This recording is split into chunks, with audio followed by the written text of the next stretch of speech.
ప్రియులరా, రాత్రికాల ప్రార్థనకు మిమ్మలను ప్రేమపూర్వకంగా ఆహ్వానిస్తున్నాను. కృప కలిగిన తండ్రి, ఈ 16వ తేదీ అక్టోబర్ మాసం 2025 సంవత్సరం దినమంతా కాచి కాపాడి క్షేమకరంగా నడిపించిన దేవాతి దేవునికి కృతజ్ఞతాస్తుతులు చెల్లిందాం.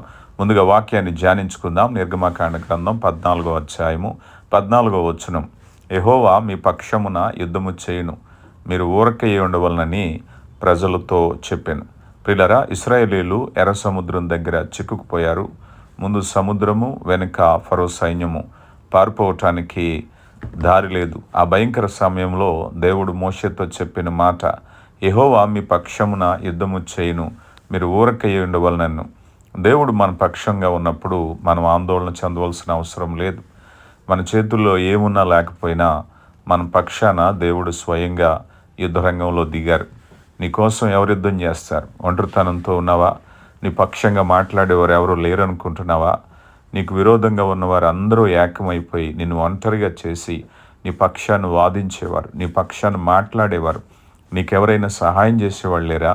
అయితే రాత్రికాల సమయంలో దేవుడు చెప్తున్నారు, నీ పక్షంగా ఆయన యుద్ధం చేయటానికి సిద్ధంగా ఉన్నాడు. కొన్నిసార్లు దేవుడు మనల్ని నిశ్చంతగా ఉండమని కోరుకుంటారు. ఎందుకంటే మన ప్రయత్నాల కంటే ఆయన శక్తి గొప్పది. మన మౌనం, మన విశ్వాసము, అదే మన విజయానికి పునాది. మీరు ఎదుర్కొంటున్న పరిస్థితి ఎర్ర సముద్రంలో అనిపిస్తుందా? దారి లేదా?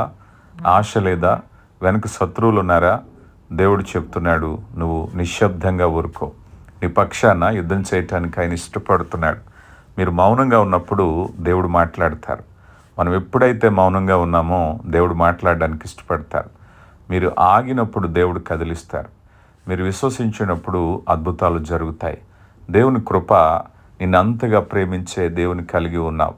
దినవృత్తాంతాలు 2వ గ్రంథము 20వ అధ్యాయము 15వ వచనంలో, యూదావార్లారా, యెరూషలేము కాపులస్తులారా, యెహోషాపాతు రాజా, మీరందరూ ఆలకించుడి. యెహోవా సెలవిచ్చినదేమనగా, ఈ గొప్ప సైన్యమునకు మీరు భయపడకుడి, జడియకుడి. యుద్ధము మీరు కాదు, దేవుడే జరిగించును. ప్రజలందరూ భయపడుతున్న వేళ దేవుని మాట, ప్రజలారా, రాజు నువ్వు కూడా భయపడకయా, ఎందుకంటే యుద్ధం చేయవాడు ఆయనే.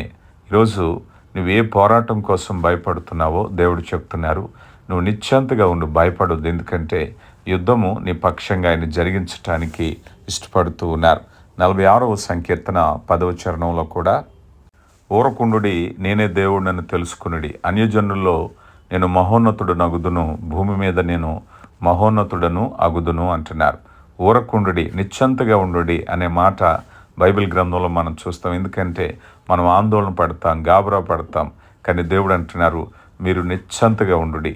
యెషయా గ్రంథము 54వ అధ్యాయము 17వ వచనంలో, నీకు విరోధంగా రూపింపబడిన ఏ ఆయుధమును వర్ధిల్లదు. న్యాయ విమర్శలో నీకు దోషారోపణ చేయి ప్రతివాని నీవు నేరస్థాపన చేసేదవు. యెహోవా యొక్క సేవకుల నీతి నా వలన కలుగుచున్నది, ఇది వారి శ్వాసము, ఇదే యెహోవా వాక్కు. ప్రియులరా, చూసారా, ఆయన నేరస్థాపన చేయటానికి ఇష్టపడుతున్నాడు.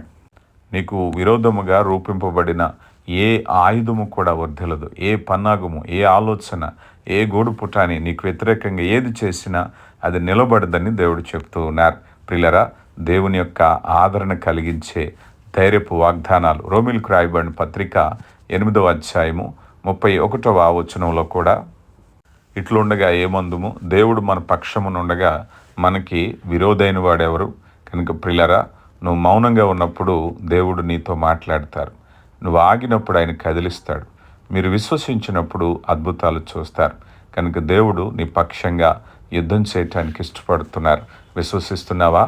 అయితే నీ సమస్యలో నువ్వు ఒంటరి కాదని ధైర్యంగా ఉండు. దేవుడు నిన్ను దీవించునుగాక. ప్రార్థించుకుందాం. ప్రార్థన. శక్తివంతుడా, ప్రేమ కలిగిన దేవ, మహోన్నతుడా, కృప కలిగిన తండ్రి, మీ ఆశ్చర్యకరమైన ప్రేమను బట్టి మహిమ చెల్లిస్తున్నాం. నాయన, శాశ్వతమైన పవిత్రమైన ప్రేమ చేత మమ్మల్ని ప్రేమిస్తున్న దేవ, ఈ 16వ తేదీ అక్టోబర్ మాసం 2025 సంవత్సరం ఆయన ఈ గురువారం దినాన్ని బట్టి మహిమ చెల్లిస్తున్నాం. దినమంతా భద్రపరిచారు, క్షేమకరంగా నడిపించారు.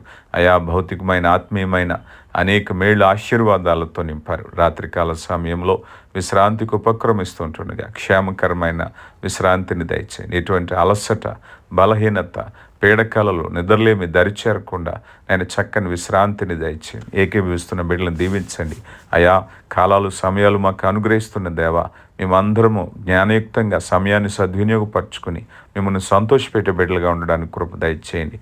దినమంతట్లో తలంపు వలన, క్రియ వలన, మాట వలన మీకు విరోధంగా పాపం అపరాధము చేస్తే మన్నించండి అయ్యా. బలహీనుల కొరకు ప్రార్థిస్తున్నాం. ప్రతి ఒక్క అవసరత నజరేయుడైన క్రీస్తు నామంలో దర్శించండి నా తండ్రి అయా. అనారోగ్యంగా ఉన్నవారు, గాయాలు పడినవారు, ఆసుపత్రి పాలైన వారు విడుదల దయచేయండి. శరీరంలో ఉన్న ప్రతి రుగ్మత తొలగిపోవాలి నాయన. షుగర్లు, బీపీలు, కీళ్ళ నొప్పులు, గుండె సంబంధిత వ్యాధులు, నరాల బలహీనతలు, థైరాయిడ్ సమస్యలు, ప్రతి ఒక్క రుగ్మతను నాయన తొలగించండి తండ్రి. గర్భఫలం కొరకు ఎదురు చూస్తున్న బిడ్డల విషయంలో కృప దయచేయండి.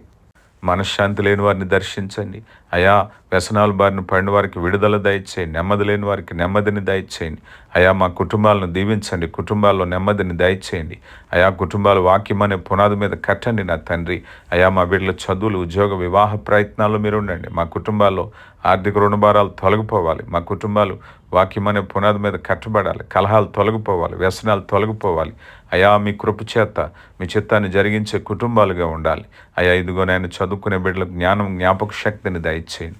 ప్రేమ కలిగిన దేవా, కృప చేత నింపండి. ఈ సమయంలో దూర దేశాలు, దూర ప్రాంతాల్లో పనిచేస్తున్న బిడ్డల కొరకు ప్రార్థిస్తున్నాం. బిడ్డలు ఎక్కడున్నా మీ కాపుదలు అనుగ్రహించండి. మీ సన్నిధిని తోడుగా ఉంచండి. ఒకనాటి క్షేమకరంగా వారి కుటుంబాలు చేరుకుని సంతోషించి ఆనందించడానికి కృప దయచేయండి.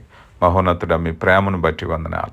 అలాగే నాయన, మరి ఈ సమయంలో మా దేశ రక్షణ, రాష్ట్ర రక్షణ, కాపుదల కొరకు ప్రార్థిస్తున్నాం. కృప చేత నింపండి అయా. మరి రాత్రి కాల సమయంలో బిడ్డల విశ్రాంతికి ఉపక్రమిస్తుంటుండగా క్షేమకరమైన విశ్రాంతిని దయచేయండి అయా. మా సహవాసాన్ని దీవించండి. జరుగుతున్న పరిచర్యను దీవించి ఈ చిన్న పరిచర్య ద్వారా అనేకులు దీవించబడాలి. సమస్త మహిమ, ఘనత, ప్రభావాలు మీరే పొందుకోమని క్రీస్తు నామములో అడిగి వేడుకొంచున్నాం తండ్రి.